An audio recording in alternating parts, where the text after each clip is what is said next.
Damn, that was way louder than I anticipated. Hello, everyone. Welcome back to the Late Night Sugma program.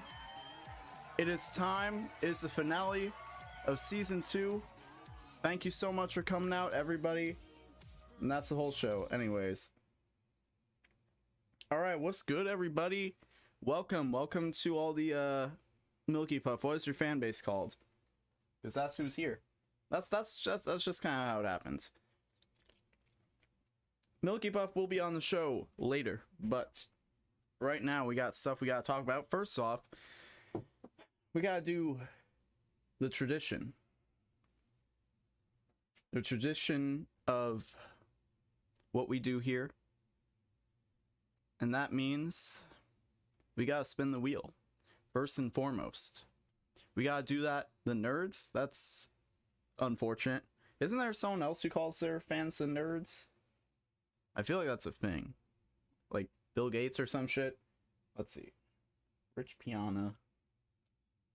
We need the why the fuck is, like, when you look up Rich Piana, one of the first things that comes up in the search bar is Rich Piana death? Like, are people expecting to just see the man die in video form? Alright, let's see. Okay. Alright, we gotta do a wheel. I have no idea how loud this is. I turned shit way down because I was like, whoa, the intro is loud as fuck. I think that's a good volume. I think that's a good volume for what we're doing. Alright. Let's go. Oh shit, why can't you see everything over here? Hold up. There we go. I don't want to show off all my tabs, bro. I don't want people to see it's just all Twitter. Alright, anyways. Let's go with the wheel. Let's see what the last one for this season is gonna be. And we got number 18. Literally nothing. Again, we did that last week. Let's do it again. Let's go again. Let's try again. Let's get a better one. Let's do a better one. Let's do a better one. Let's see what we got. Numero 14. What is 14? Next segment. We've done that before. We've done all of these before. Who would think that in the finale, most of the entries would be done by now? Fuck it. Let's just keep going until we get a good one. Let's go, everybody. Let's go. Let's keep going. Number 8. Draw on forehead. We've done all of these. Draw Steven on forehead. We did that. We've done everything. Bro, we're like the Simpsons, bro. We've done everything. I mean, I guess I could draw something else. I could draw something else in general.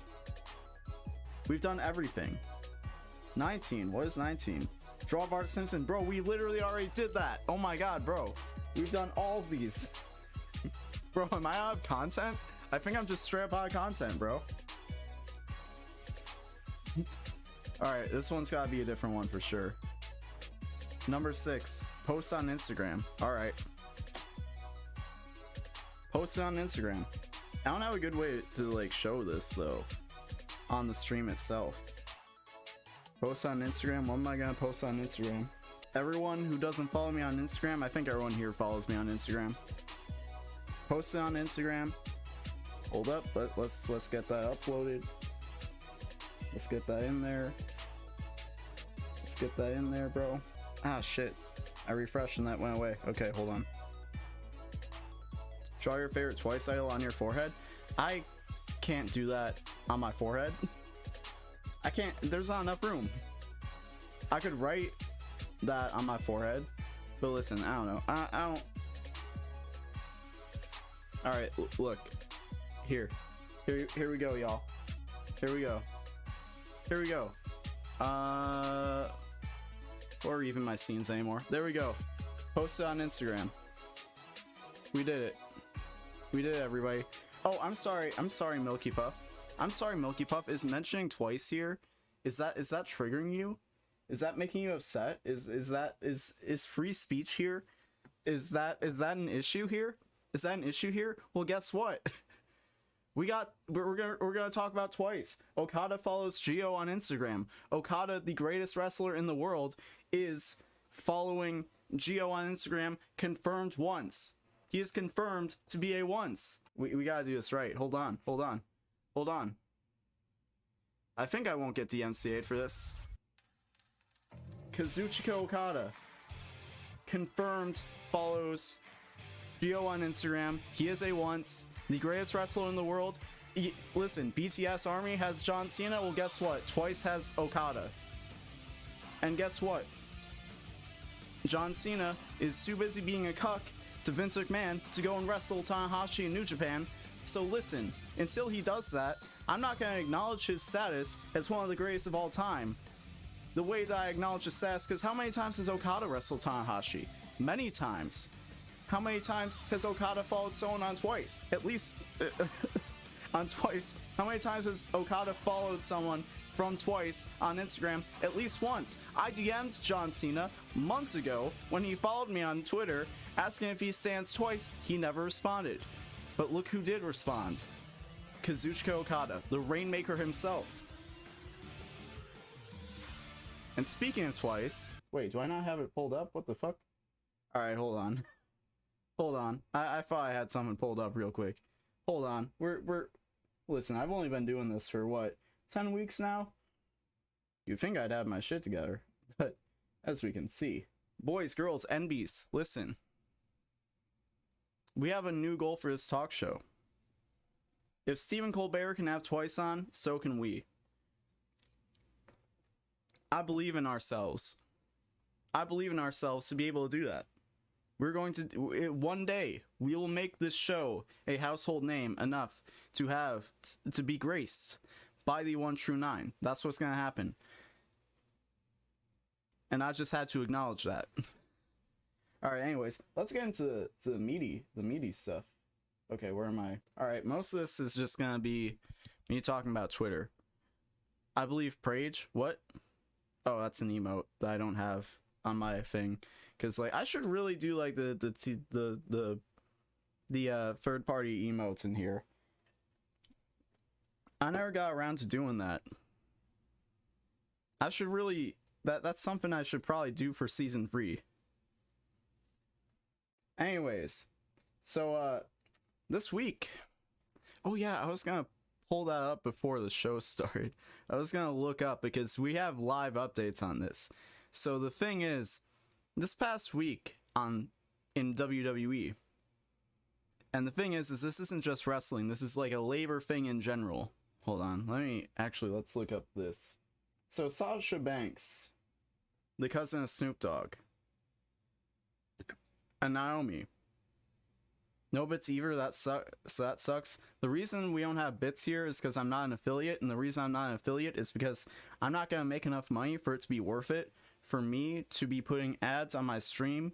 So I am trying to make my stream as accessible as possible and not give all my money that I'm making from my labor to Twitch, because I'm not going to make enough money to actually be able to cash out, chances are, probably. I mean, I don't know. This year's been going pretty good.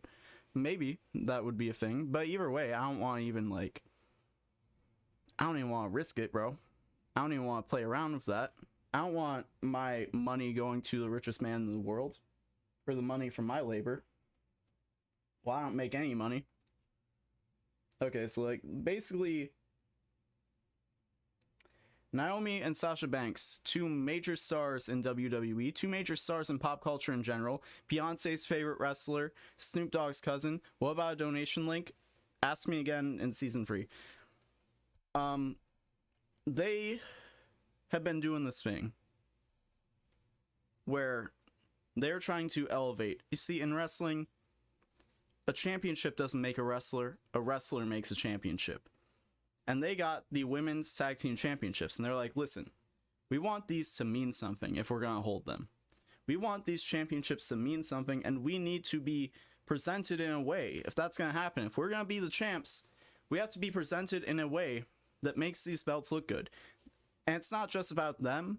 It's not about their own egos. They care about the people, their fellow superstars, their fellow wrestlers, being able to take the belts off them, be able to hold the belts in the future, and have it actually mean something. Because that's all wrestling is about, is making it mean something. Jimmy Jacobs told me that back when I was in training, and that's what it's all about. So what was happening backstage is they're being told, okay, so here's the plan.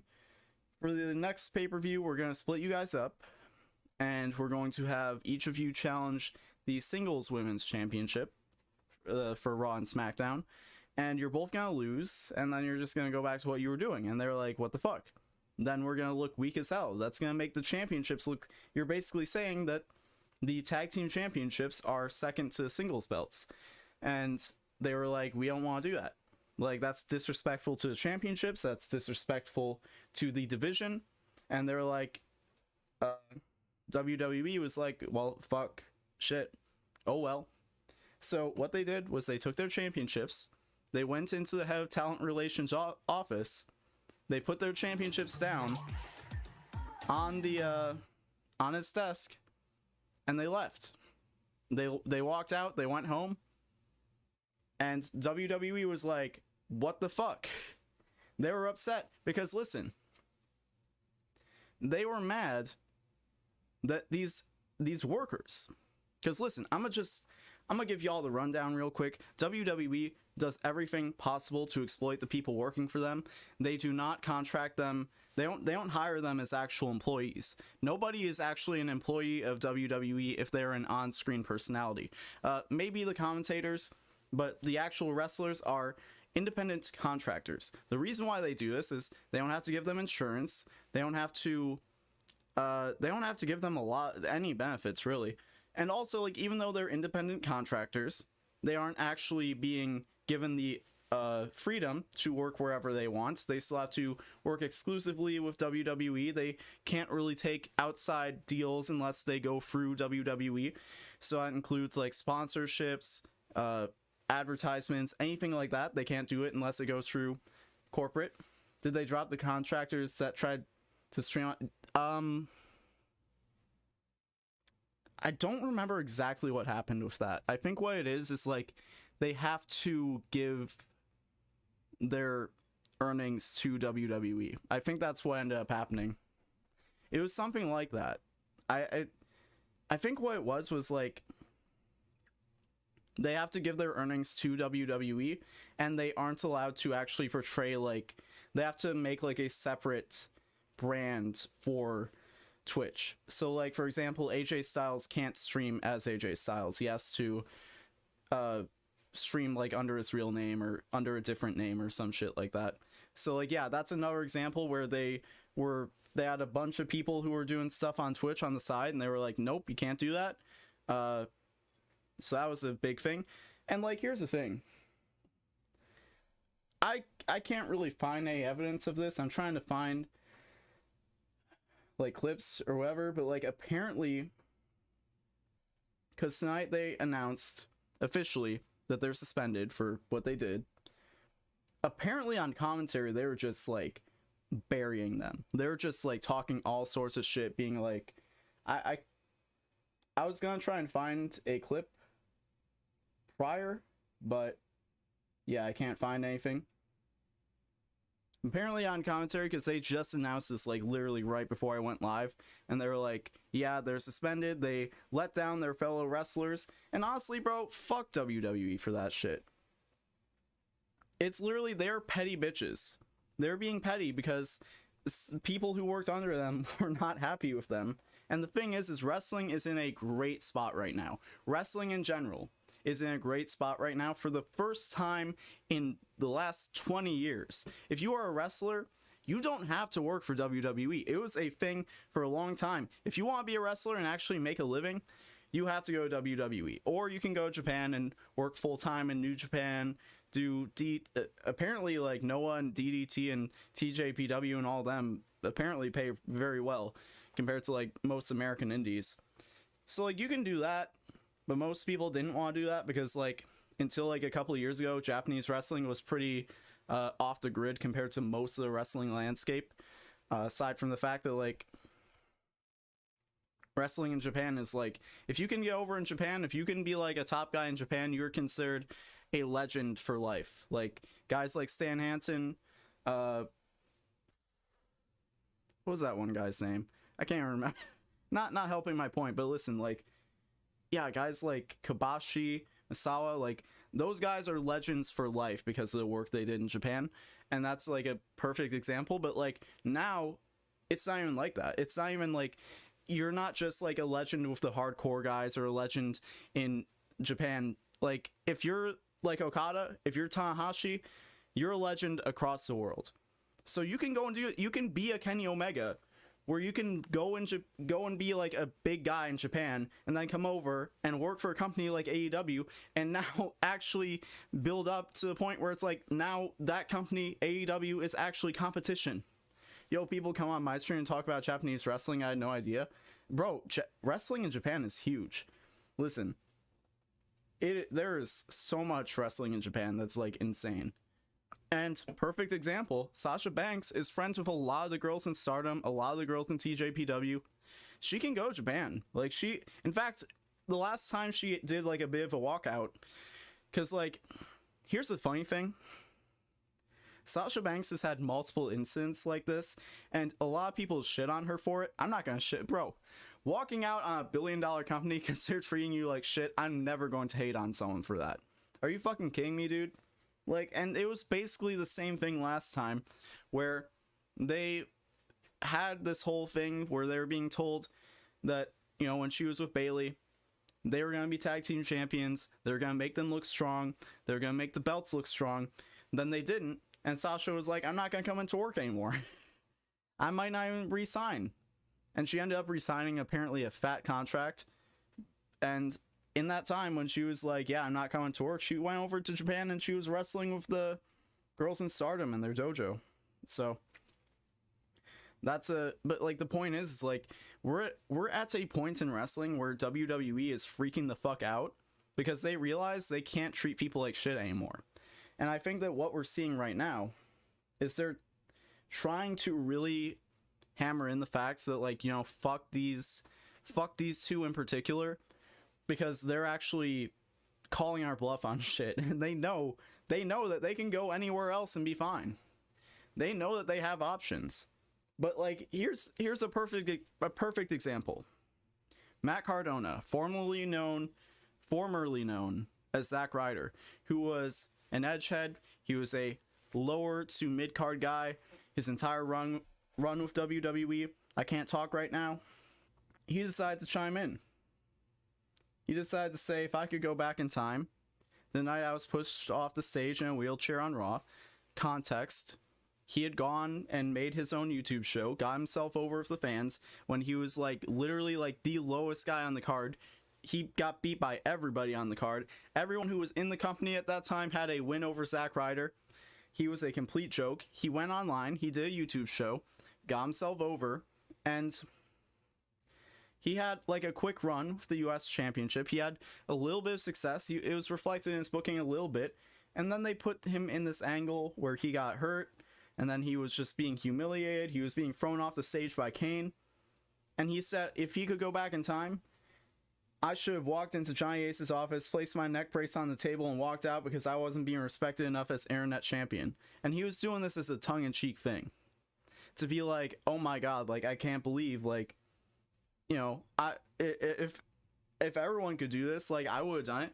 And listen, bro, Zack Ryder, unironically, you should have. Like, bro, like, what, how do people have, like, this cucked mentality where it's like, yeah, listen, I wish that we could all stand up for ourselves when we're being disrespected. I wish we could all do that. Like, are you kidding me, bro? Like, are you serious, bro? And then literally CM Punk, who ironically, whole thing, I'm probably gonna make a video on CM Punk at this point, because like a lot of the shit he did to make himself a legend in professional wrestling and in culture in general happened like 10 years ago. A lot of people don't even remember it, but like he was the top guy in WWE when that shit happened. Where am I pointing on the screen? When that shit happened, he was the top guy. I think he was WWE champion on that night. And now he's over in AEW challenging for their world championship. Because, listen, he fucking walked out on WWE too. He walked out because he had a fucking staph infection. He was being forced to work all these matches he didn't want to work. He was being put on dates where he was like, bro, I came back from surgery and y'all put me in a match the next night. Like, he was feeling like shit. He wasn't getting his royalties. He was getting all sorts of mistreatment. He had a concussion that wasn't diagnosed by a doctor. He got a concussion mid-match. He went to the trainer. He said, I think I have a concussion. The trainer was like, I don't know what you want me to do about it. Like, he was being mistreated big time, and he was like, you know what, fuck it. And he walked away from wrestling as a whole. The entire industry, he walked away for 8 years. And they came back in AEW, and he was like, fuck it, bro. I guess I enjoy wrestling. I just hated being there. So, like, he especially, like, his words on this particular subject are definitely coming from a place of legitimacy, because he's saying if you go back in time to stand up for yourself, you should stand up for the workers now, because that's ultimately what this is. This has nothing to do with, like, you know, I'm not getting my respect, I'm not getting booked the way I think I should. It's ultimately about the rights of the workers today. Because listen, as the landscape of wrestling has changed, nowhere is perfect. Every place in the world, every major company has people who are upset with management. Kota Ibushi talking about New Japan recently. The whole Big Swole saga with Tony Khan earlier this year in AEW. Every place has these issues where talent is unhappy. But the thing is, systemically, WWE is doing the worst. WWE does the most to make their talent miserable. And the fact is, Sasha Banks and Naomi are not the only members of the roster who are feeling mistreated and unheard right now.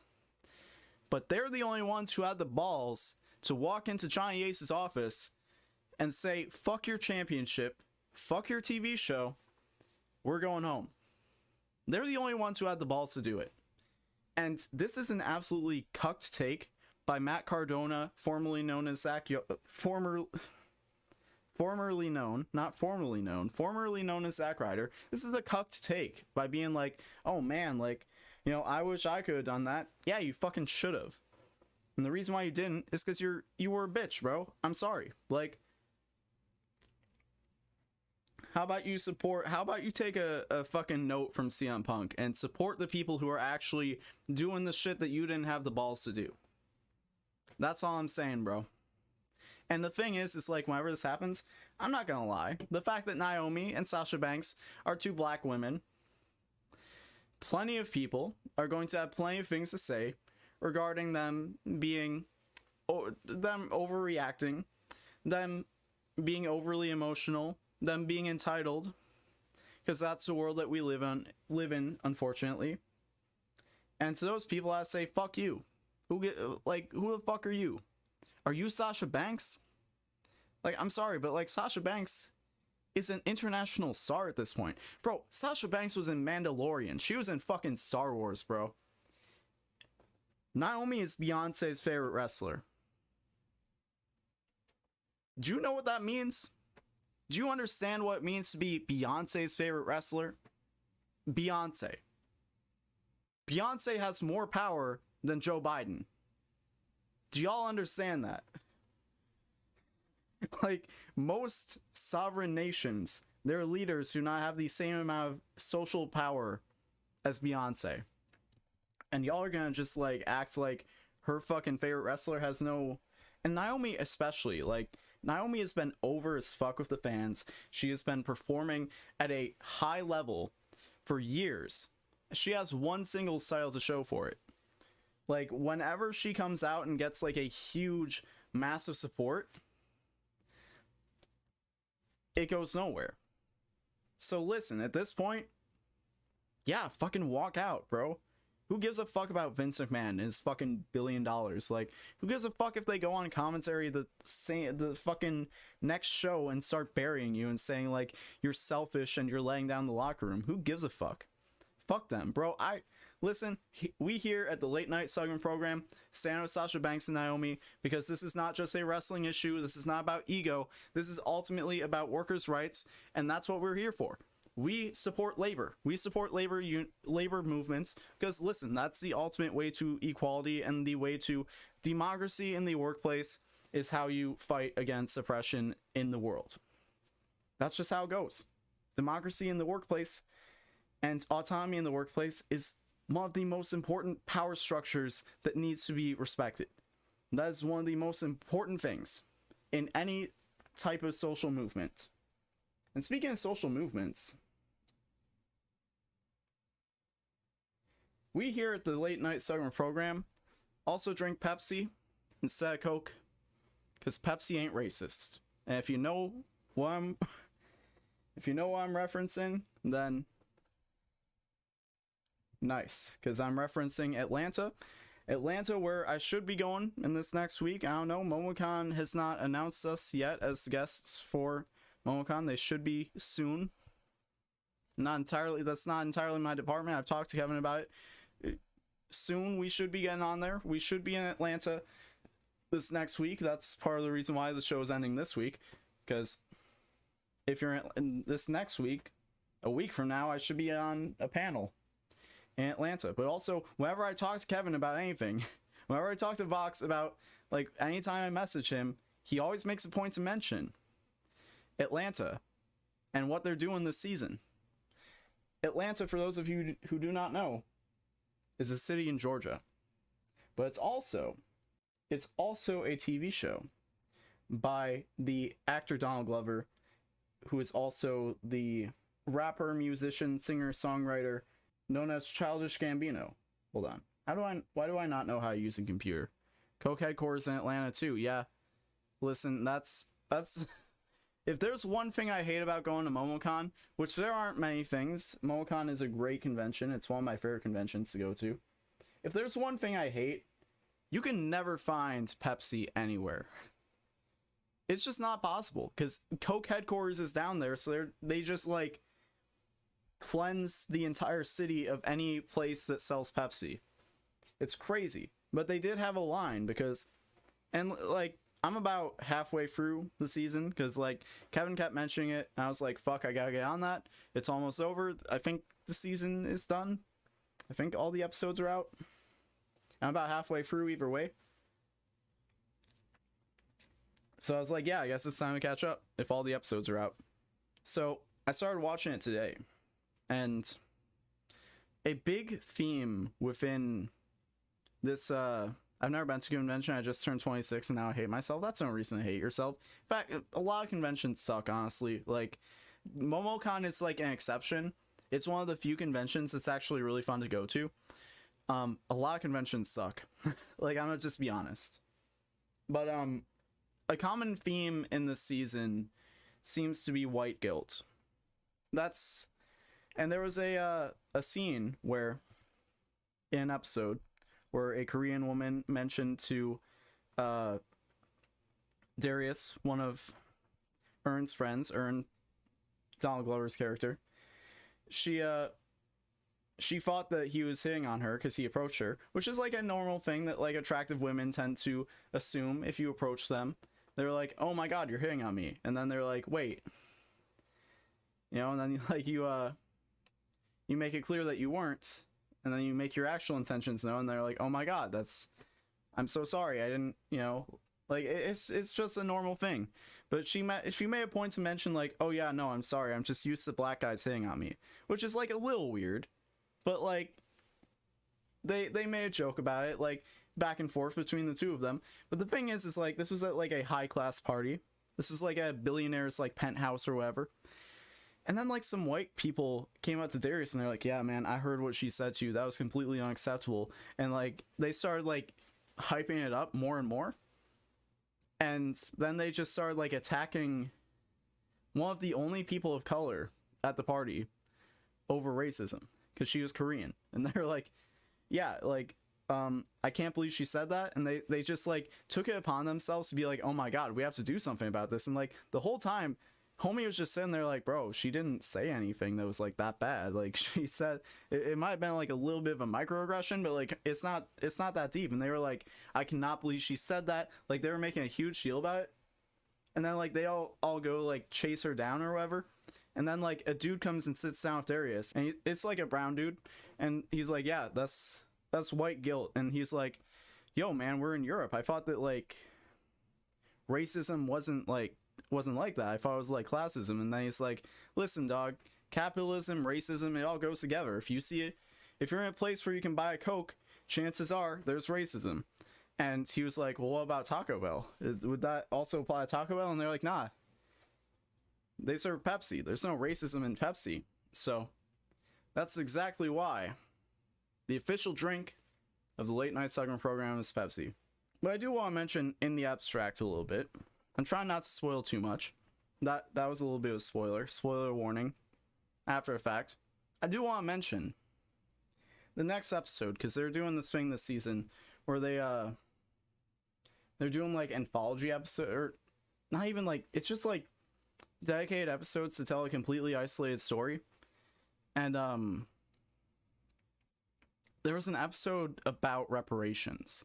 And for anyone who's not familiar with like the concept of reparations, the idea is like, we live in a country in America where most of the Black Americans who have been here for generations are here as descendants of slaves.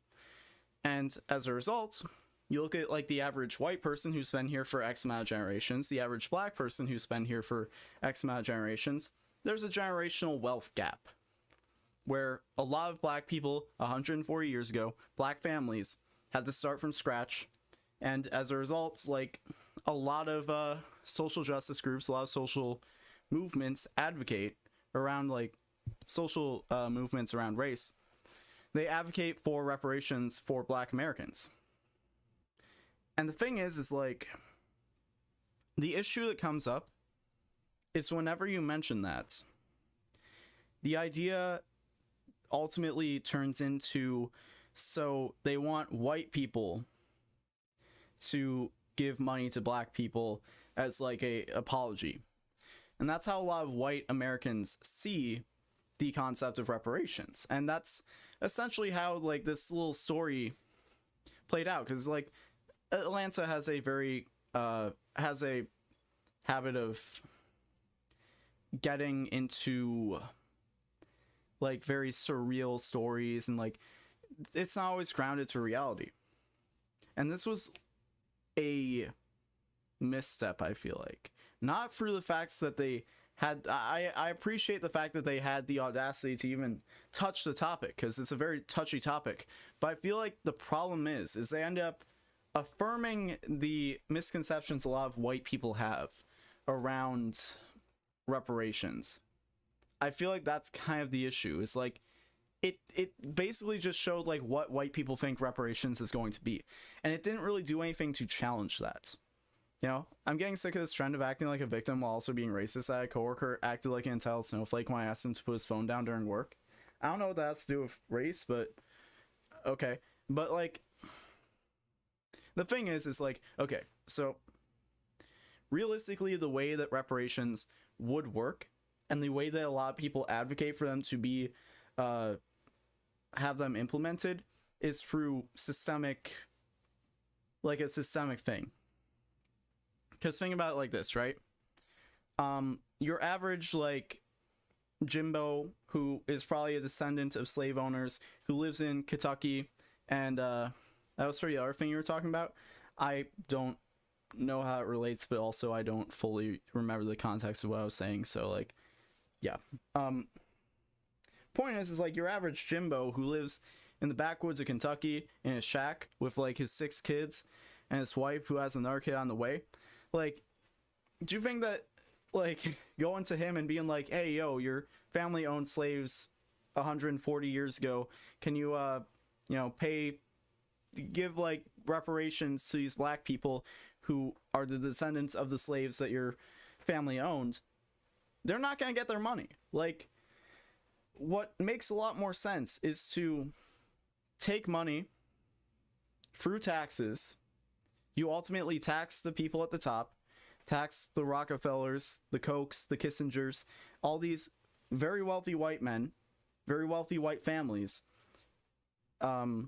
Just tax the rich in general. And then those are the people who ultimately took the head start of generational wealth and really became created like the top heavy system that we have now. You do that, and then you have the government with that taxpayer money. Then you go through and give out reparations, and of course you can't exactly track who who was a descendant of who and all that shit, because that the records on that are not fully recorded, because like the way they portrayed it in this episode was essentially like black people tracking their family history and then legally like pursuing the descendants of slave owners to be like, you now owe me this, like I want this. And everyone was just like, yeah, that's just how it is.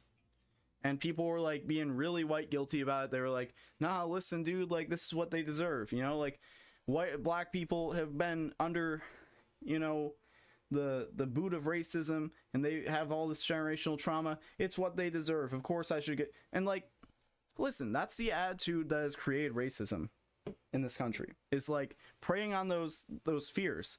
The anxieties within this episode that are being explored are exactly why there are so many people in America who just cannot, so many white people who cannot even fathom the idea of teaching critical race theory and shit like that.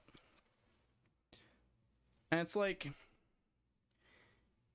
the thing is they unironically think that's what it's gonna look like. And honestly, like, here's the thing, I don't exactly know Donald Glover's perspective when it comes to reparations. I think that maybe this was meant to be like an anti-reparations like story, to be like, listen, like this would be unfair if we like if we ask for reparations, like we can't, like it would be unfair to white people because they didn't do anything wrong. And like, listen, that's true.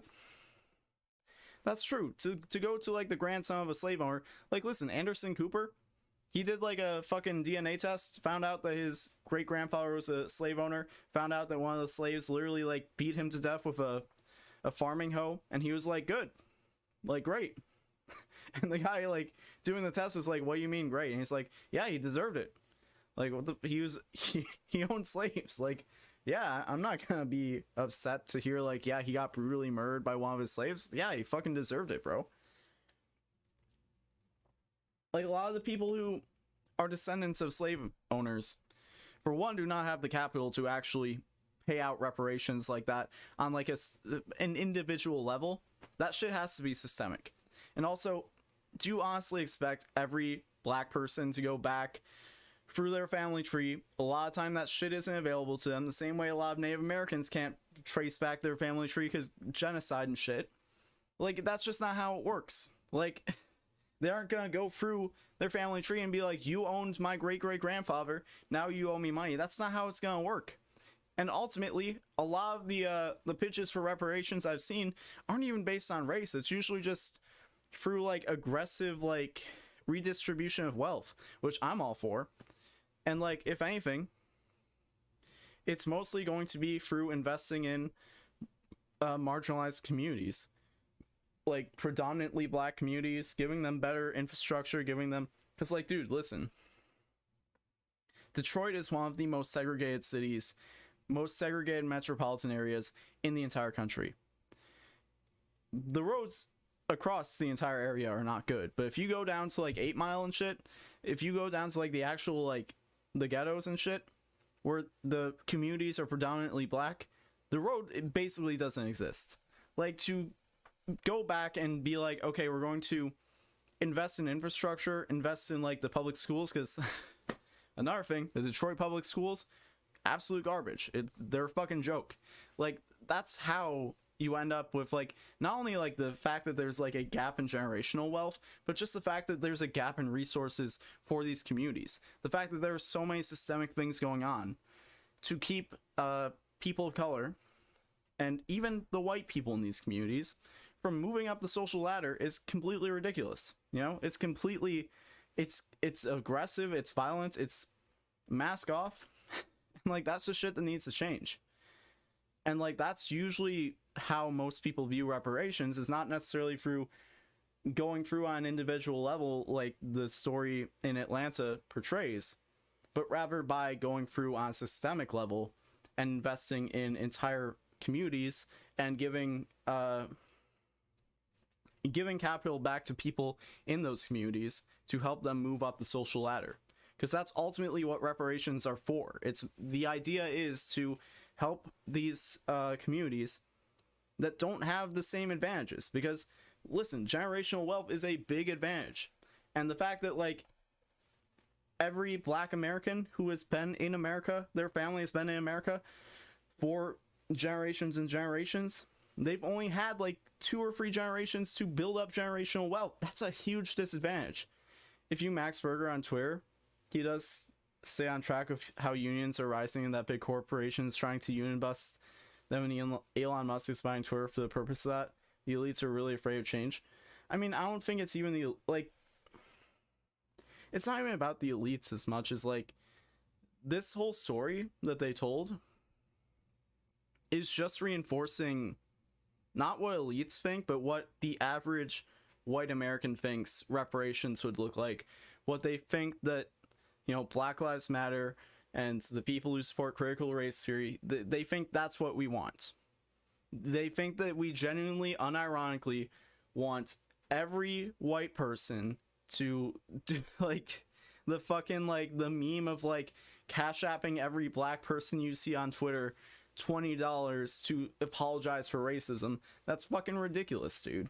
Like, you need to like understand like the whole class structure is built around that. Because listen, dude, like the reason why so many white working class people are completely turned off by the idea of like social reform as far as like race and like that type of shit goes is because they themselves are not in secure positions financially. They're not in secure positions socially. These are like assembly line workers. These are trade people. These are people who are working construction and shit. They're people who are barely paying for their kids' fucking, you know, new school clothes and shit. Like, these are people who are also struggling. And the entire idea behind the elites staying in power is to stoke the flame on those insecurities, is to go through and like, and here's the thing is like, again, I appreciate that Donald Glover and Hero and like all the people behind Atlanta wanted to tell that story and wanted to address the issue, but I think they really missed the mark, and I think they ended up doing the opposite of what they thought they were gonna do. Like, I think they genuinely did more to affirm the beliefs of white people who are afraid of any type of social reform, any type of like critical race theory in schools and shit like that. I think they did more to affirm those beliefs and be like, yeah, this is what would happen. Because like they genuinely think that like what happened in that episode, this surreal episode that is completely an abstract, they genuinely think that that's gonna happen. And like telling the story in the way that they did that doesn't criticize that, I think just affirms those people and makes them emboldened to believe that they're correct in that assumption. Germany paid reparations to the Jewish people who were in concentration camps too, and I'm willing to bet they did not go to people who were the descendants of Nazis, the descendants of people who were under Hitler. I'm willing to bet they did not go to them and be like, you have to pay for it. I'm willing to bet that was the German government who did it, because that's how it's actually going to be. I'm a white, autistic, straight Catholic cis male, and I want reparations, civil rights, and accurate history in schools. Yeah, because you probably have the understanding, I'm assuming, if you're in here, to understand that's not going to come from you specifically. It's going to have to come from a systemic level. It's not going to be someone who comes to you and says, listen, you've benefited from white supremacy in this country, so you have to pay up. Like, that's just not going to happen. And that's what that's what a lot of these people, because they're so uneducated, because they're so removed from race and history and all that bullshit, they're so removed from that they genuinely, unironically think that's how it works, or that's how it would work. So yeah, I mean, I'm only halfway through Atlanta season 3, but I don't know, I watched that episode and like I was kind of waiting. I was like, all right, there's gonna be a twist here to like actually be like, nah, y'all are silly, y'all actually think that would happen, like y'all are crazy. But like when it didn't happen, I was like, what the fuck was that? Like, If anything, it's almost like some shit you would see on like Tucker Carlson or something. Like that's unironically what Tucker Carlson is telling. Literally, like that entire episode is literally what Tucker Carlson tells his viewers every night is what black people want. Like he literally tells them that unironically. Like I don't know if it's just like I guess like I really want to know what the actual intention behind it is. Part of me wants to believe that like maybe Donald Glover just genuinely was like, yeah, no, like I don't fuck with reparations, because there are a lot of like progressive or like left-leaning like liberal people who are like, yeah, no, reparations, that's ridiculous, but literally because of that idea, because they believe that's what it would look like, you know, when in reality like the entire conversation around reparations is kind of ridiculous, very reactionary. I'm obviously like, I'm for reparations just because it would be ultimately in a responsible and actual like realistic way. Tucker Carlson sucks balls so much. John Oliver's a lib too, but he's one of the better ones. But no, like yeah, like Tucker Carlson literally unironically like radicalizing a lot of white people, or not even white people, but like a lot of Fox News viewers, which is like a specific, it's not even just white people, it's just a specific type of conservative, really radicalizing them into like actually believing shit like the Great Replacement theory, which is hilarious. Like honestly, listen, I'm not gonna say it, I don't think that the Great Replacement is real, but I'm just gonna say like, who cares? Oh, are you afraid that like your fucking grandchild might be mixed? Tough shit, bro. Who cares? Like the idea of whiteness, if anything, the idea of whiteness will just expand over time, as it has. Literally, like whiteness only applied to wasps until like 1950. Like literally, no part of me would be like, bro, I'm literally Irish and Sicilian. Almost slipped up there. I'm literally Irish and Sicilian. What is CRT? Critical race theory. It's basically like teaching anything regarding race in schools, like including history about slavery, history about all that shit. But literally, dude, like I would not be considered white in any capacity before like 1950 in this country. And like I'm pretty goddamn white, all things considered. I mean, not right now, I probably couldn't pass, but like, come on, like that's the entire concept of whiteness, is about proximity to power. And Hassan did a really good breakdown of it on his YouTube channel. You can check that out. He broke it down very well, but like that's ultimately what it comes down to. Like the Great Replacement is not a real thing, because even if it's real, bro, they're just gonna expand the entire fucking concept to include more people. Like listen, bro, just for reference for how the idea of whiteness changes over time, when slavery was a thing in this country,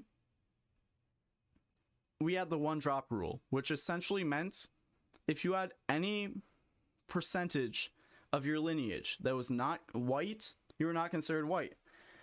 And guess what? Hitler, who took a lot of his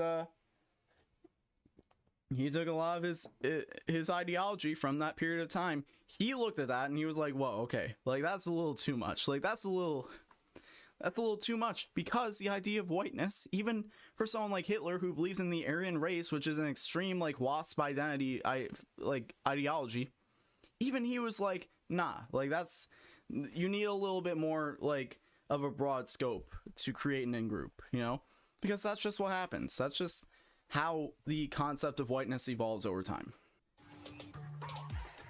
Yo, thank you Toku Nation for the raid, and also thank you Milky Puff for the raid from earlier. Tucker Carlson is doing something called stochastic terrorism. I thought that's the direction they were gonna go with that Atlanta episode in the beginning. I was like, oh, are they gonna do a thing too based on that? And then they didn't. And then they did like what was honestly, I think, kind of a tone deaf interpretation of reparations. Anyways, I've rambled a lot about. I rambled longer about that than I thought I was gonna. So we gotta get off the show. We gotta get moving into the fun stuff. So I see a lot of Milky Puffs subscribers in here, or subscribers, mods, people. I see a lot of your people in here, so I think it's about time to bring her on. as soon as she gives me the green light. I'm okay if you're rambling. I need to hear all that. I mean, that's what we do here. That's what a talk show is for, essentially. A talk show is for rambling about stuff that most people don't care about except for me, and also bringing on our guest, Milky. I gotta call you. You gotta answer. You gotta answer me on Discord. She's over here watching the stream instead of like when she's supposed to be on the stream. I called her. I'm calling her. It's ringing. All right. Hello? Yo, what's up? Oh wait, hold on. I need to move. Hold on. Let me turn you up. I need to move stuff around. Oh my god. Let's see. Full Okay, screen. hello? Yo. Hi. Tom! Wait, do I have to change hold on, am I categories on for the this? screen? Wait, can you do just chatting with yeah, you're on the stream. Oh, hi guys! Okay, Tom, I just wanted to say happy season 2 finale. Alright. Oh my god. I think it actually has fireworks in it. Bro, you're gonna blow up your apartment complex or whatever. I was actually kind of scared. Wherever you live, your especially house. because I have fire in here. No doxing. Why is she in a bathtub? Because this is what the people want. Wait, do I need to change? I think this is close. I don't think this is TOS. I think we're probably fine. I think, no, you're okay as long as we're talking. Also, you're not in a tub, so... I mean, I think Amaranth has been on stuff in her hot tub without it being, like, TOS, or, like, having to, like, change categories. Yeah, but also, you're not Amaranth, so... Exactly. How you doing? I'm good! How are you? I'm doing a talk show. Yeah, actually, I thought it was really interesting, your take on reparations. I mean, I've stolen that take a little bit from other people, but also, I don't know, I guess that's where takes come from, is you gotta steal stuff from people. Yeah, you have to form your opinion. Yeah, because, like, I mean, I've heard people talk about reparations. Like, part of the thing is, I think that a lot of people don't actually understand what reparations are supposed to look like. I think, and that's kind of part of the reason why I had a bit of an issue with the episode of Atlanta, because it's like, you know, you have a lot of people who are misinformed on what this is supposed to look like, and then you have basically a story, or like an abstract, like, hypothetical that is kind of reaffirming those misconceptions. Wait, so I actually, like, I told you I have bath bombs, and I want you to choose, like, the one that I use. Alright, chat. Oh yeah, we should get, like, a poll in chat. I don't know how to do that. Mods? Do I have any mods here? Yo, where's Ricky, bro? Where is Ricky? I feel like this is Ricky's episode to be in the chat. I messaged him.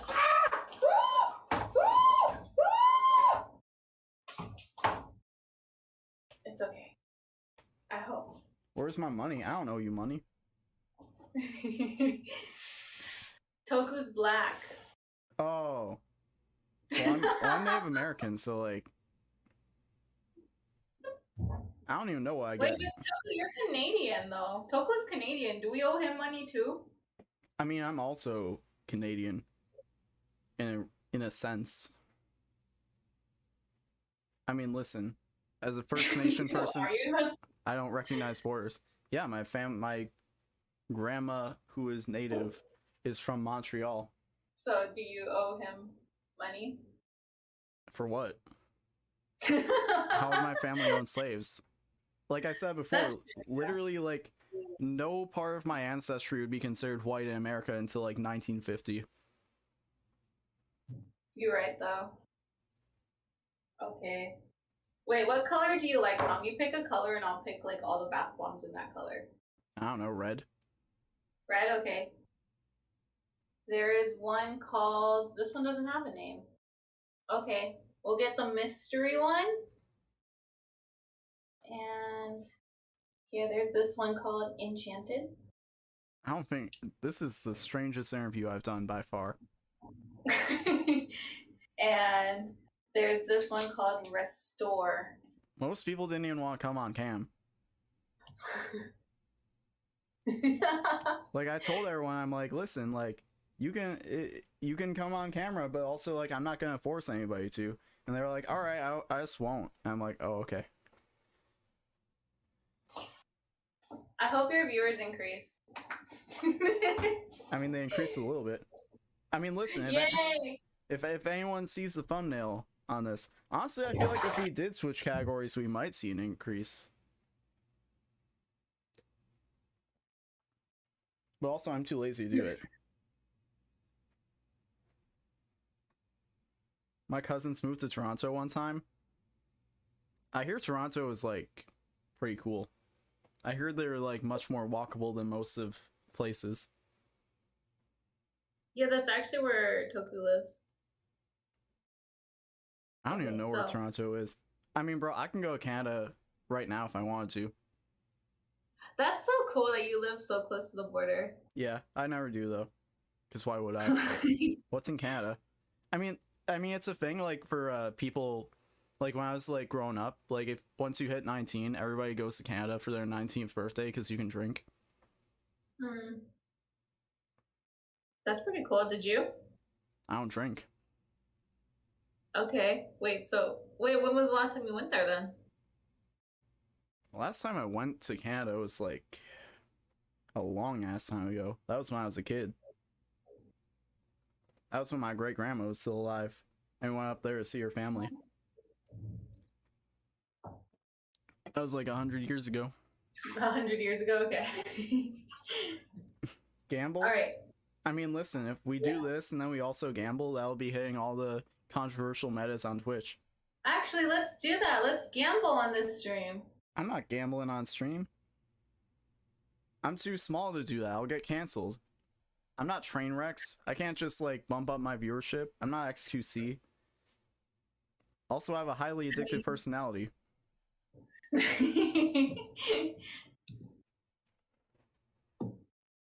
Okay, I'm gonna choose the reddest one, which is the mystery one. I have no idea what's going on here. Okay, no. Okay, so did you watch the Amphibia finale? Yes, I did. What'd you think I think people are being a little bit ridiculous. about? I mean, listen, I think that part of the problem is like my entire feed has become like a bunch of children who watch cartoons, which is ridiculous. Like, imagine watching a cartoon as a child instead of as a mature adult who understands nuance and like real life.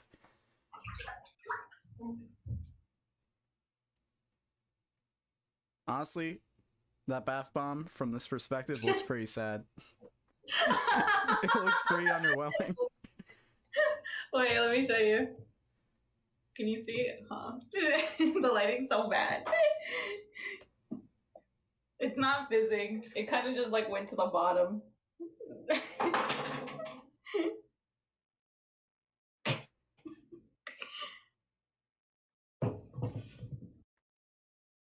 I think we can use two.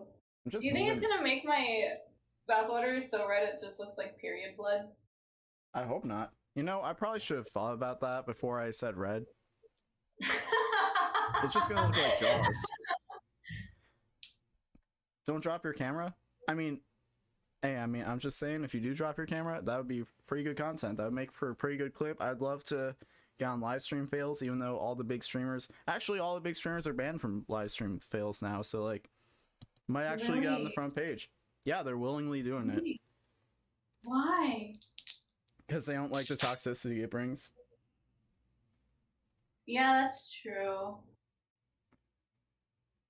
Wait, so they're banned from it? Bans basically just like nobody can post clips about them, no one can like directly mention them, stuff like that. Okay. I think Hassan was like one of the first people to do it.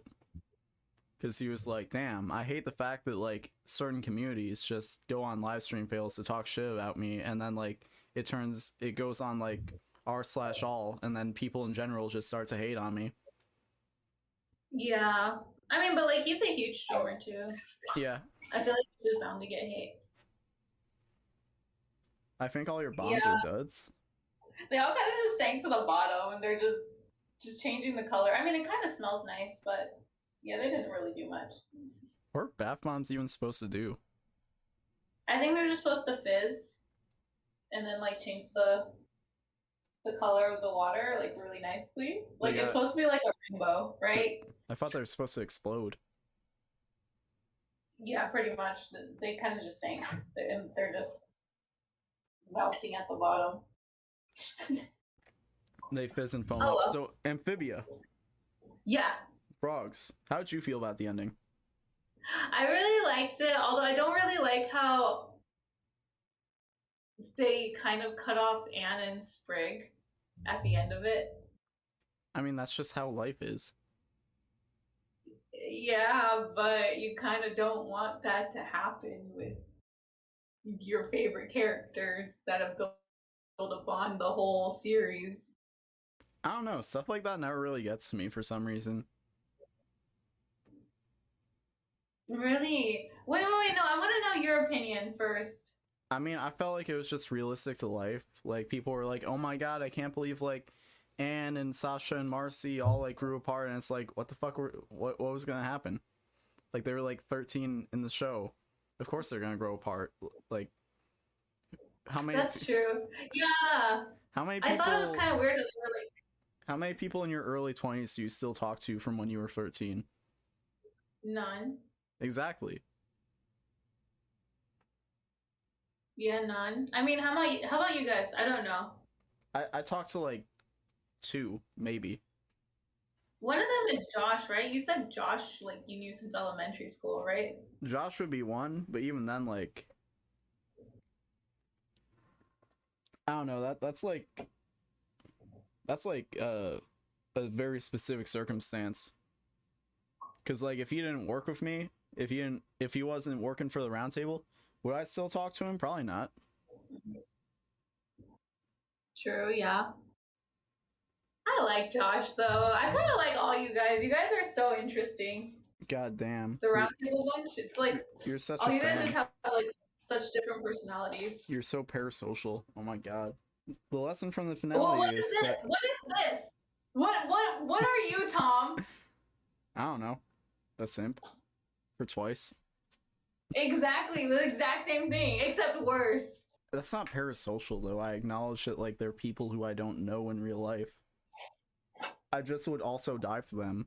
Like, that, I can do that without being parasocial. And I wouldn't if I think they... it is. It's like... Listen. I think... I mean, it's not like they didn't ask me to. Did they? Yeah, in the end end of Cry for Me, they were like, I want you to die for me. And I'm like, alright.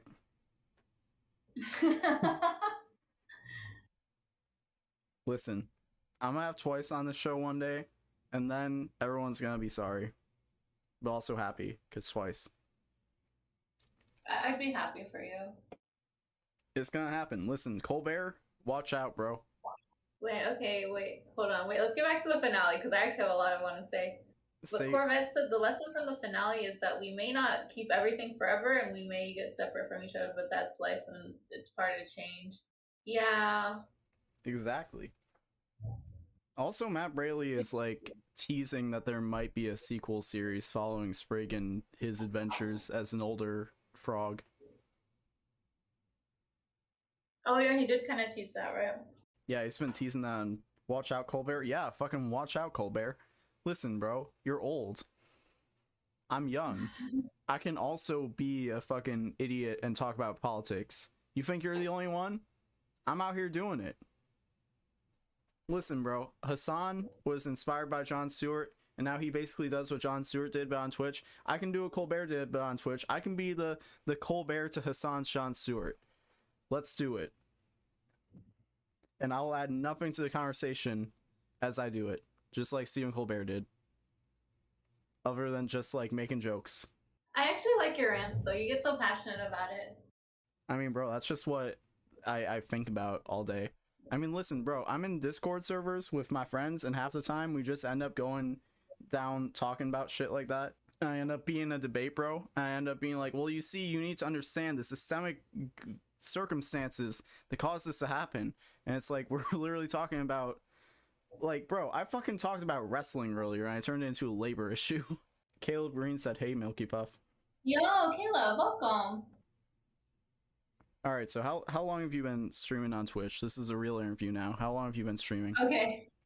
I think about 6 years now. I don't know. I'm starting to get like subscriptions, and my followers, like, you know, they have like that follow age command. Mm-hmm. Yeah, they're like coming up to 6 years, so I think that's a good number. And you're what, 48? Yeah, I'm 48 now. And what's your social security number? It's 9728. I don't think that's enough numbers. What's your IP address? Wait, what's my ID number? What's your IP address? My IP? Hold up, I can look it up right now. What's your apartment number? It is 203. There are people in my DM saying, where does she live? What is her address? My address? Hold up, I'll send it to you. Hold up, wait. Oh, okay. www.whatsmyip. Let's go check that out. Share your screen. Don't actually say it on. Don't. What are you doing?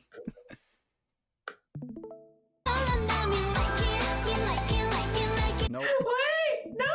Nope, I'm not. It actually showed it. Wait, did it actually? Oh my god. It's all right. Only 900 people are watching. Hi, Oatmeal. Welcome. Now you gotta change your IP address. Okay, I'll do it. All right, listen. I'll do it. And we got jumping viewers, right? So you showed your IP address. Stop. Hi, Sugar Baby Anime. Welcome. Not like the sim is gonna last for that long, anyways. Were you implying that we're in a simulation? Like, because I'm always changing Wi-Fi devices because of my IRL. Bro, yeah, so I didn't have it for very long. IRL streaming confuses me. Could you do it? I have no idea. I don't know if I'd want to do it. Yeah, like the hardest thing is being okay with people just staring at you, like just talking to a camera. Well, I feel like in Japan, it's like, I mean, I don't know what the difference is exactly, but it seems like somehow in Japan, like, it's more doable. Whereas, like, I've talked to, like, I have, like, streamer friends in, like, New York and LA, and they're like, bro, I cannot IRL stream or else I'm dying. Yeah, because it's more dangerous in America because people are going to try and take your shit. Yeah, my friend in New York is like, yeah, I don't want to just, like, show people where I am, and then they're pulling up like, yo, what's good? That's scary. Yeah. And like the thing is that when you stream to Twitch, it's mostly a Western audience. True. So you don't get that with like people here. Yeah. Also, I feel like in Japan people are probably less confrontational. Unless, like, they're more likely to just watch you from afar. Unless you're like fucking with the Yakuza or some shit. Wait, what happened with your one friend? What was his name? His name is escaping me right now. I follow him on Twitch. What's he look like? The dude with like the curly hair. Curly hair? I don't know why I don't remember his name. I literally follow him on Twitch. Hi, Ian. Hi, Riley. No, not Keshin. Cash. Cash meow. Oh, yeah. yeah. Like, what? When you got beat up? How did that even happen? I don't know. I wasn't there, so I don't know. But, I mean, he said he's okay, and he's still streaming. Yeah, I saw it because, like, whenever someone I know ends up on livestream fails, I'm always like, oh my god, like, that's crazy. And then I looked at his Twitter and he was like, yeah, I'm fine, those guys were pussies. I'm like, they didn't do shit. Respect. But yeah, I was like, I thought shit like that didn't happen as much in Japan because people like just aren't confrontational like that. Normally, but like when you go to the party areas, like it's more likely to happen. Like party people are party people wherever you go. Yeah. Like, was it like they were Gaijin or something? Yeah, there were foreigners, and then okay. yeah, like the ones that weren't like they could speak English. But I mean, like you shouldn't put it past like people that are just Japanese too. Yeah, but usually that's like much more out of the norm. It was some bullshit where the guys were trying to show off rich kid shit. Oh, okay. But yeah, like I mean that's some shit where it's like if I see that happen in America, I'm like, yeah, of course. Yeah, like oh my god. Can you imagine like just doing that in America though? Like I did cuz when we went to TwitchCon, at first we went like cuz TwitchCon was in San Francisco one year. Yeah. And I remember I was streaming and people kept saying, "Put your camera away. People are going to steal it." Like this area is known for people just stealing your stuff and running off. Bro, did you see that? Did you see that one clip of that girl? I think she was in like Italy or something, and she was IRL streaming on her phone, and some guy on a bike just drove by and grabbed it out of her hand while she was streaming. I didn't see that, but like it happened to my friend Jay Streezy when he was in Vietnam. And like he was fighting him for it, but then he drove off on his bike. It was so scary. Bro, it was crazy because like if you go back and watch the VOD, it's literally just like she's showing like down an alley, and then just the phone just gets grabbed, and then the stream ends right there. It was so crazy. Scary. And like the thing is, like you really can't fight back in those places too, because it's like, what if they have a weapon? If I die, I die. At least it'll be on stream. Yeah, at least it'll be on stream. At least it'll be protecting my stuff. Content till the grave. Would you want to die on stream though? I mean, if I'm gonna die, it might as well be on stream. If I'm gonna die like that, like it might as well be for content. Okay, wait. So, would you mind if like your death went viral? Oh, bro, that would be the best. I think Eric Andre talked about that because like there's like this old video of like a dude on national TV just like pulling a gun out and shooting himself in the head, and he was like, "I want to do that." Really? You want to do? Wait, no. But would you? Not me. Like... Eric Andre was like, "Yeah, I want to do that." Like, and he was like, "I want to do it with a t-shirt gun."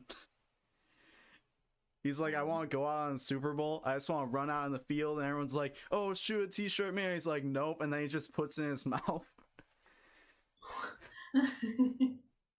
and then everyone at his funeral's like, what a fucking idiot. Yeah, like I don't know. I don't know if I want, like I feel like it's gonna happen with me. Like I feel like I am gonna die on stream and it is gonna go viral, but I don't want it to. Wait, why wouldn't you want it to go viral? Like, because I know I'm gonna die for a stupid reason, and then everyone's gonna make fun of me. Bro, that'd be so fucked up if you die on stream and everyone's like, "Ha, what a fucking loser." Yeah, no, that happened. With, you know that one guy? So there's like seasons when you can climb Mount Fuji, right? But like it's off limits during winter season. Right. But this guy went during winter, and then he streamed it, and then he fell off the mountain and died on stream. And people were like, it was like, you know, a Japanese stream, right? So like you could see like the text go across the stream, right? And like, you know, as he was like rolling to his death, we were saying "baka," like stupid idiot. I mean, watching the stream, they probably didn't realize that he died.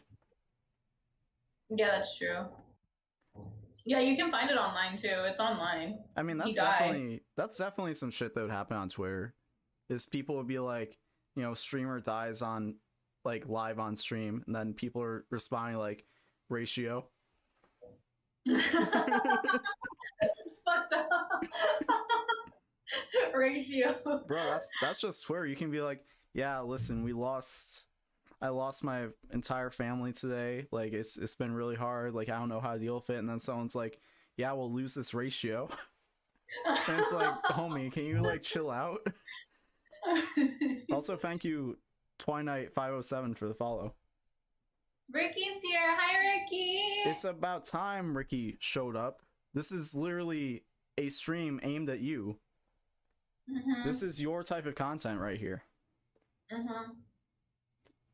The chat was wild. We needed bans. We needed polls. We needed mods, and you weren't here. My favorite ship. How are you gonna be parasocial with someone you know in real life? Are you talking about me? I like Ricky. I message him a lot. Yo, thank you for the follow, Intoxicated. Intoxicated. I know how. I'm a good streamer. I speak English. I speak words. Tom hasn't even seen the peak of content. I don't. Wait, what is the peak of content? I have no idea. I don't know what that means. Milky wants me to come to Japan for content. She wants me to come to Japan for content too. Listen, I just want to go to Japan. I didn't say content. I just said I'd show you a good time. That's it. I want to go to Japan. I want to go to TJPW show and just be one of the incels in the audience watching. Just like there by myself. You guys should come to Japan together. My sister and her girlfriend were trying to go to Japan. I think they're roommate in like a year or two. Are you gonna go with them? Maybe. They invited me.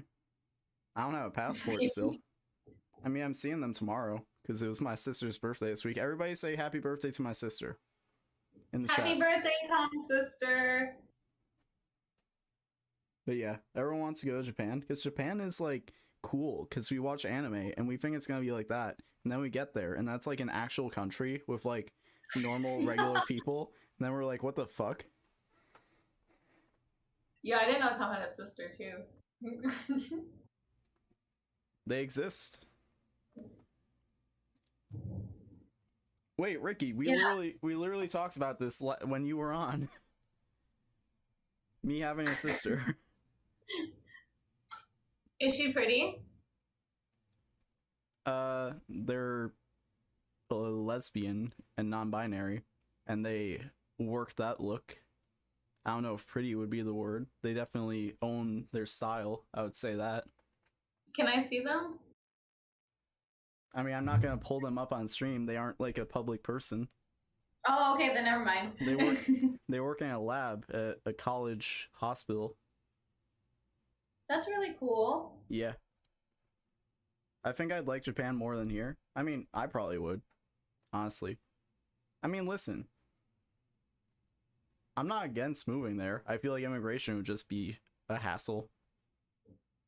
Yeah, but once you get over it, hey. I mean, listen. Why not?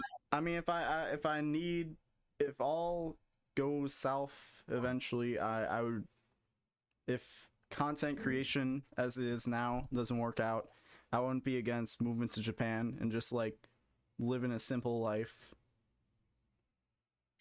Because listen, I've looked at like rent and stuff in Japan. It's much cheaper in here. Yeah, I was looking at Ricky's rent. Oh, Ricky actually gave me his address and he was like, look me up. And I did. I don't know what level of simping that is. Ricky lives in a nicer city though, I think. I think where he lives, like, rent is usually a lot higher in that county. Let me see where you live. Who, me? Yeah. I'm not even gonna live here in like a month or two. Really? Yeah, next season I should be in LA. My god, that's so exciting! Congrats! That's the plan. I gotta start actually doing shit, like, after this next week. I gotta start actually packing shit up. Here's the thing is I was like, in a perfect world, I would like to I'd like to stream more in between this season and next season, but I know that I'm not gonna be able to because I'm gonna be too busy actually like packing everything up and like going through the process of moving.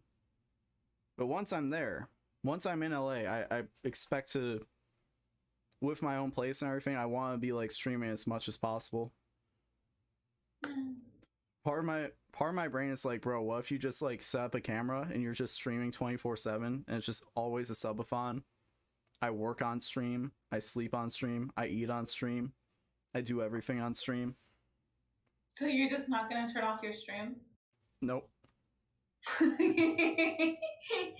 I mean, listen. Do that. If it worked for Ludwig, it probably won't work for me because he had a much bigger audience when he did that. Yeah, wait, how long did he do it for? A month. Holy shit. There's the always on category. Wait, people actually do that? Milky would always be stalking you? I don't know, would you? I mean, how are you gonna stalk me from Japan?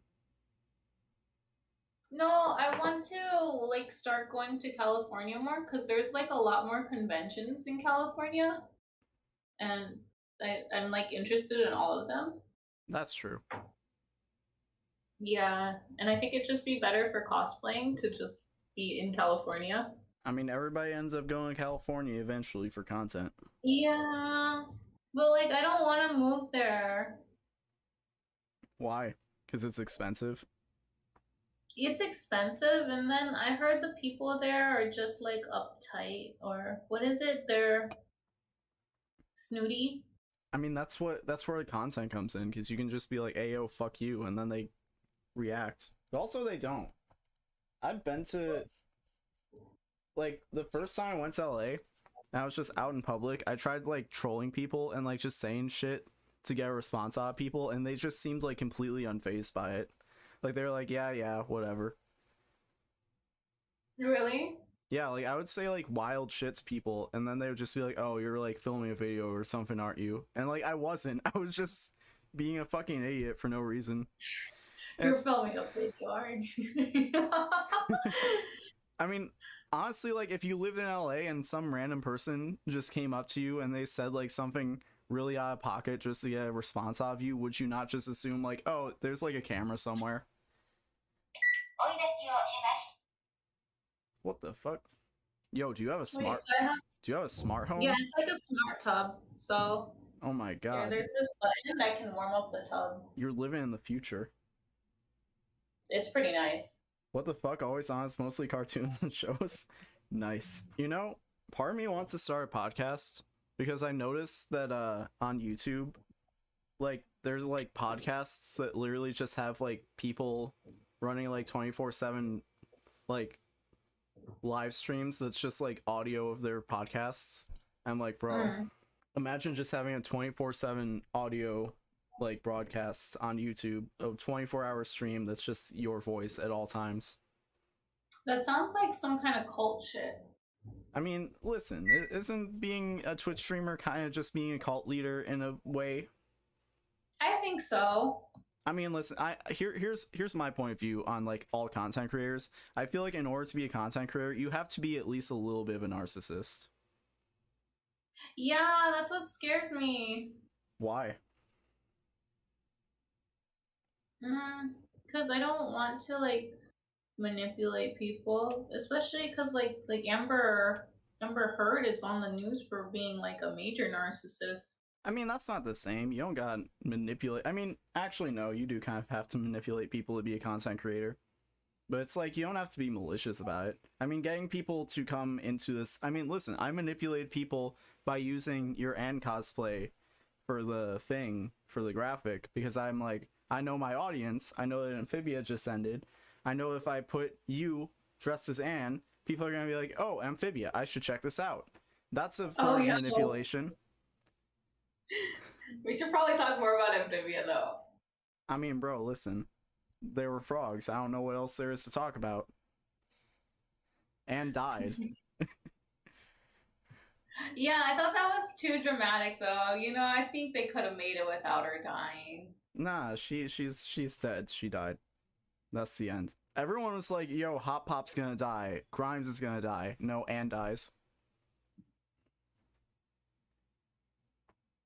Yeah. You 100% have to be a narcissist to be a content creator? I mean, yeah. You know, here's the thing. Like, I was thinking about this recently while I was outside, going outside, as you do when you want to be, like, a normal person. And I was like, you know, I've always had, like, this thing in the back of my head where I'm like, yeah, I can be, like, a big star. I can be famous. I can get a lot of people to, like, pay attention to me and care about what I say. And I'm like, you know, there are people out there who feel the same way. And I'm like, why do I feel that way and certain people feel that way? I'm like, I think that it's just being a narcissist. I think that's just what that is. But I mean, like, everybody has narcissistic traits. I mean, I guess that's true, but I think it's like, to what extent? Because like having like a confident belief that like, oh yeah, no, like I'm like I have enough like going for me, and like I'm an interesting enough person to like make people want to like watch me and stuff. I feel like you have to be a bit of a narcissist to do that. Because like even if it's true, a lot of people aren't gonna like actually do anything with it. Like there are definitely plenty of like interesting people who are just like, Rally Squash is like Rally Squash likes twice. Hell yeah, bro! Welcome to Ricky. We need some moderation in the chat. Yes, Ricky, VIP that person right now.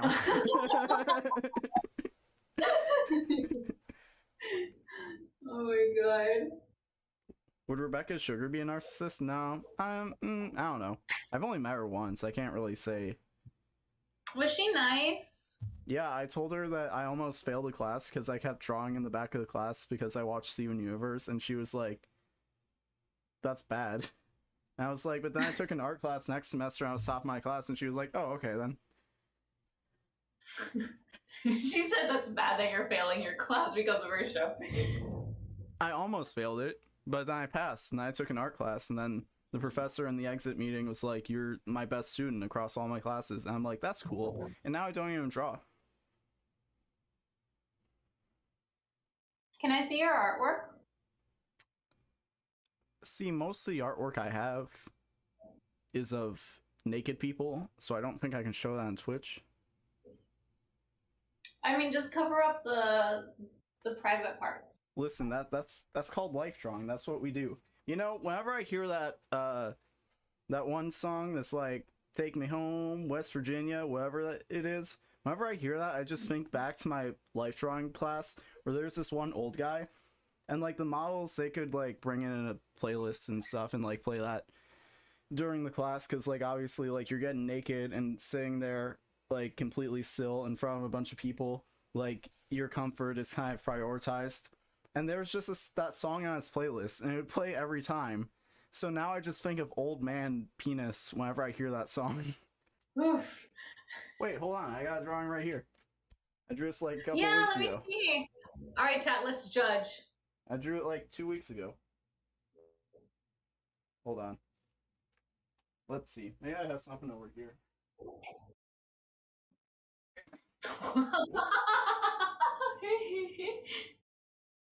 Let's see. Oh, it's better than anything I could do. So, good job. Wait.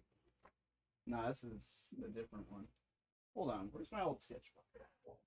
If you guys don't know, he had a wheel that he spins like at the beginning of his streams, and then like one of them, the redemptions for the wheel is like draw Bart Simpson. Bort. God dang it, Bort. Hold on. My sketchbook is like way under a bunch of stuff.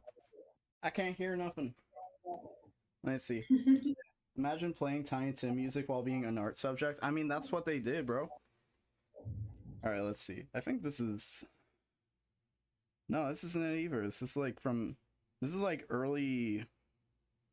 Fucking, Roundtable when I used to like do all the drawings for like the videos, and then just like put that in there. That's so cool.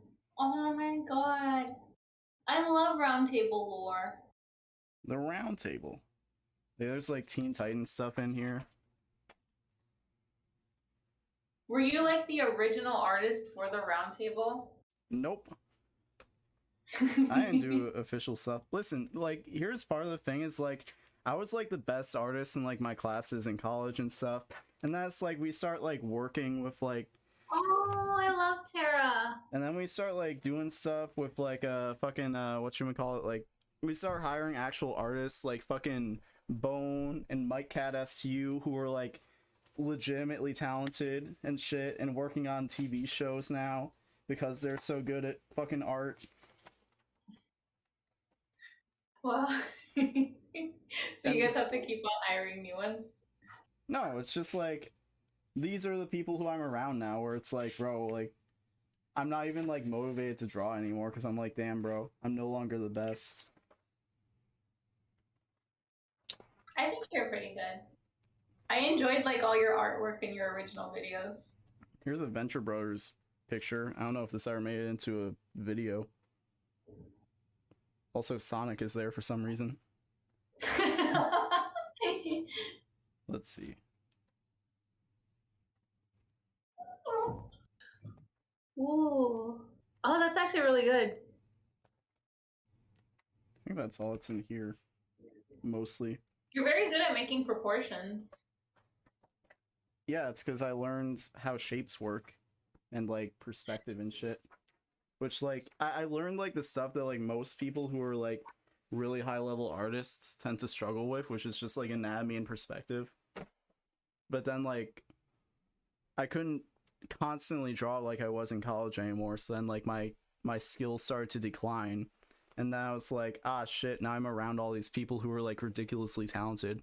And then also whenever I was in like an art class and like there were people who were like close to as good as me or like maybe even better, whenever I tried to like befriend them, they were like, oh fuck you. So I was just like, damn bro, the art world ain't for me.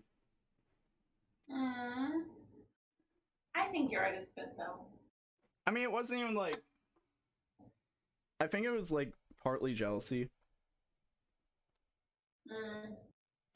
Why'd y'all spoil Amphibia? I know I have not seen new episodes. I've only seen episode 14 on Disney Plus. I'm waiting for the rest of them to come out. I mean, wait, why is my mouse stuck?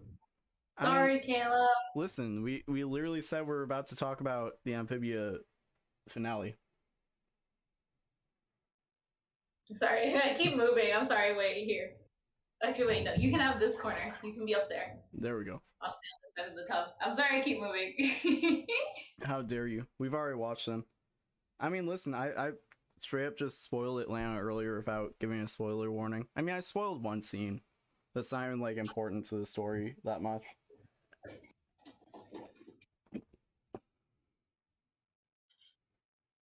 So you want to keep on talking about Amphibia or what?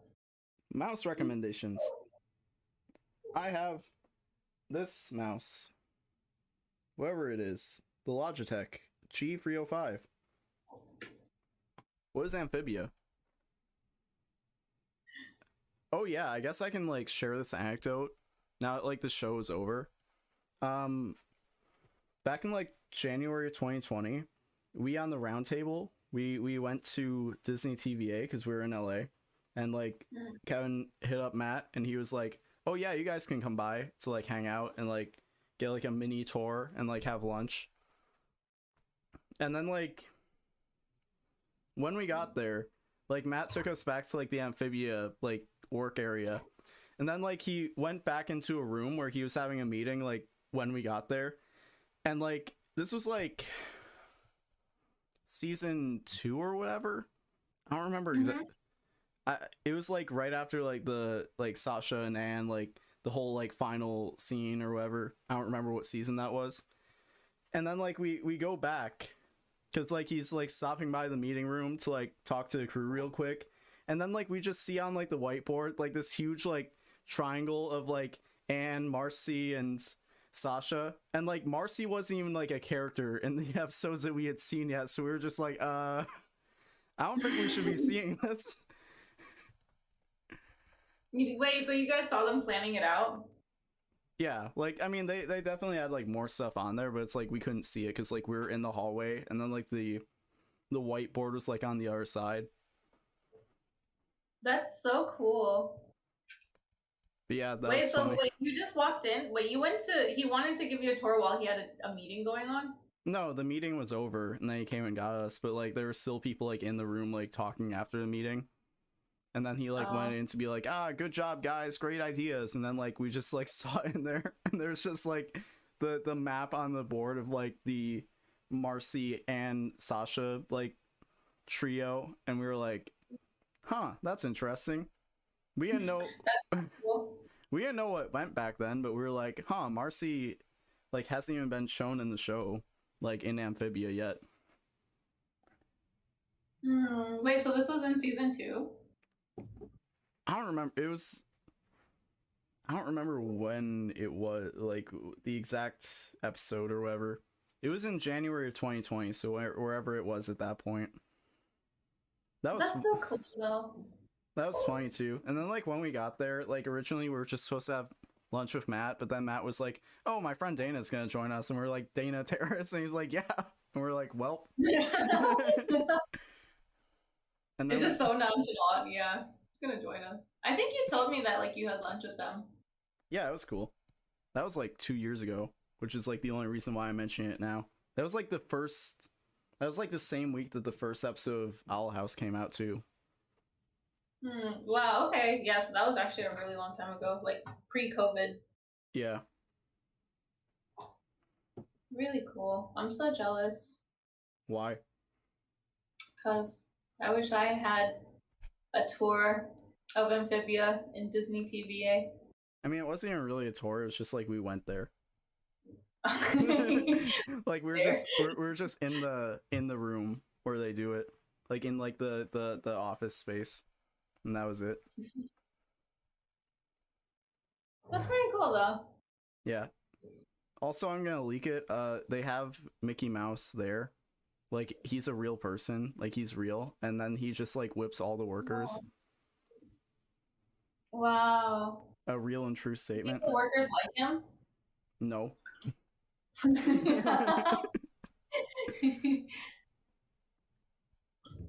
That's so cool though. Wow. All right. Well, we're at like 11:40, so I think we're gonna start wrapping up. You have any closing thoughts? Yes, actually I do. Hold on. Okay, I just wanted to say good luck on your move, and it was a good season. Congrats again for season 2. Thank you so much for having me, Tom. All right, shout out all your social media and stuff. Are you gonna stream after this? Oh yeah, actually I am. I'm gonna finish my bath. This was actually supposed to be a bath, so yeah, I'm gonna finish that up and I'll be live. So follow me. I'm pretty sure most people know, but there I am in the chat. Just click my name and click follow. Got it on my face, bro. Your mods are crazy, bro. They out here saying things in the chat. Got it on my face. All right. Anyways, thank you so much for coming on, and I'll see you when you go live, probably. Okay, bye, Tom. Congrats. I love you. See ya. I hope one day that. And that was Milky Puff, everyone. And all right, hold up. I don't even have a W of the week this week. I don't have anything this week. It's just like this is the end. W to Twice for making individual Instagrams. Everyone go follow Twice, all the Twice members on Instagram individually. All 9 of them. Do it right now, or else you are banned from the chat. No, I'm just kidding. This ain't 1969 George W. Bush invading Ukraine. I mean, Iraq. I mean, I don't know. It's a long. This was a long stream. Anyways, all right. Well, that's a wrap for this season. For season 2, that's the end. It's over forever. Do you prefer Twice or Twice Japan? I love all Twice. OT9, OT, both Twice and Twice Japan. And y'all, listen. This show, I'm gonna be honest. At the beginning of season 2, I wasn't sure where this was gonna go. I wasn't sure where we were gonna be by now. I wasn't sure if I was still gonna want to do this show. And I wasn't sure if we were gonna succeed. I wasn't sure if the viewership was gonna be good. I didn't know. I didn't know what was gonna happen with this. I didn't know how this was gonna go. I was kind of like wondering, like, bro, are we just gonna lose all the momentum we had from last season? Are we gonna fizzle out? Are we gonna die out? And the support that the show has gotten this season, I'm actually incredibly grateful for. The amount of people who prior did not care that I was streaming on Twitch, did not care that I was doing this talk show, who are now invested, the amount of people in my DMs wanting to come on the show, When I was struggling to get people to come on and volunteer before season 2 started, I got multiple people. Like, listen, I had to tell people you gotta wait till next season by the end of the season, because all the spots were full and people were still wanting to come on the show. So a big thank you to all the people within the animation community and just like the content creator sphere that I'm a part of. Ultimately, the goal for this entire thing has been to just give people a place to express themselves in a way they can't normally, to be able to have conversations that they normally don't get to have, just to have a platform for that, because we're all used to making our own thing, doing our usual content. Being able to sit down and just have a conversation and just like talk about stuff, talk about their experiences, that's something that a lot of content creators want, and there's just not a platform for that in most communities, and I wanted to give that to people. And honestly, seeing the amount of people, creators, their audiences, their friends, be able to just look at this entire thing and recognize that value, want to come on, do their thing. Honestly, like that, even if we didn't have as many viewers as we did, even if we weren't hitting the viewership peaks that we have managed to hit in the last couple of streams, that would be important to me. And honestly, like, the viewership is just a bonus, and I hope that we can keep that momentum going forward. And when I'm in LA for the second season, hopefully I can have a couple people on in person. I'm not going to say exactly who. I will say this, we are talking about doing an in-person roundtable episode for next season. Can't make any promises, but that has been discussed. So hopefully we can keep that going, and hopefully we can keep growing this show and keep giving creators who don't really get a chance to talk about stuff, get to talk about their experiences, keep giving them that platform. So thank you so much for coming out. Thank you, Twitch. Thank you to all of you who have followed. And as always, I'll see you next time. See ya. Also support the Roundtable and Toon Drip and all that stuff. Follow me on Twitter at TommyBQM. Follow Sugma Mail. Do all that stuff.